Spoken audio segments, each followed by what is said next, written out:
નમસ્કાર, BS19 ન્યૂઝમાં આપ સૌનું સ્વાગત છે। અન્નદાતાના અવાજ સાથે હું છું રાજેશ જોશી। આજે આપણે એક એવી વાસ્તવિકતા પર વાત કરવા જઈ રહી છે જે આંકડાઓના રંગીન ચશ્મા પાછળ છુપાઈ રહી છે। સત્તાના શિખરો પર બેઠેલા લોકોને કદાચ ખબર નથી કે ભીની માટીમાં મહેનત કરતા આ ખેડૂતોની આંખોમાં સપના નહીં પણ લાચારીના આંસુ છે।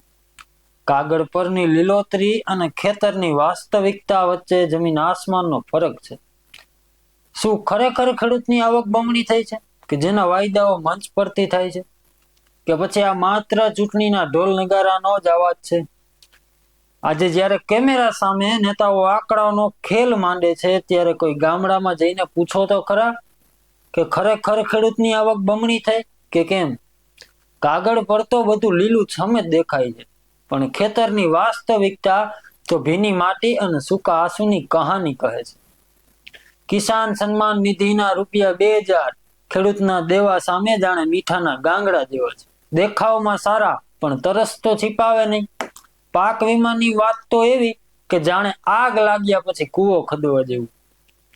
નુકસાન થયા પછી કાગળો અને પ્રક્રિયાઓમાં એટલો સમય લાગે કે ખેડૂતને લાગે કે કુદરતથી વધારે તો સરકારી બાબુ જ તેના દુશ્મન છે। બેંકો લોન આપવામાં પણ ખેડૂતને જાણે ભીખ મંગાવે છે અને વ્યાજના ચક્કરમાંથી બહાર નીકળવું મુશ્કેલ બની જાય છે। સિંચાઈ યોજનાની પણ વાત મોટી મોટી થાય તો ગામડામાં આજે પણ ખેડૂત વરસાદની રાહ જોઈ બેઠો છે। ટપક સિંચાઈના પાઇપ ક્યાંક ખૂણામાં ધૂળ ખાય છે, કારણ કે તેને લગાવવા અને ચલાવવા માટે પણ પૈસા તો જોઈએ ને।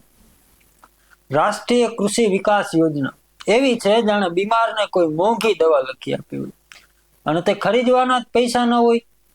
જ્યારે ખેડૂતને 2 ટકનું ભોજન પણ મુશ્કેલ હોય ત્યારે તે નવી ટેકનોલોજી ક્યાંથી લાવે?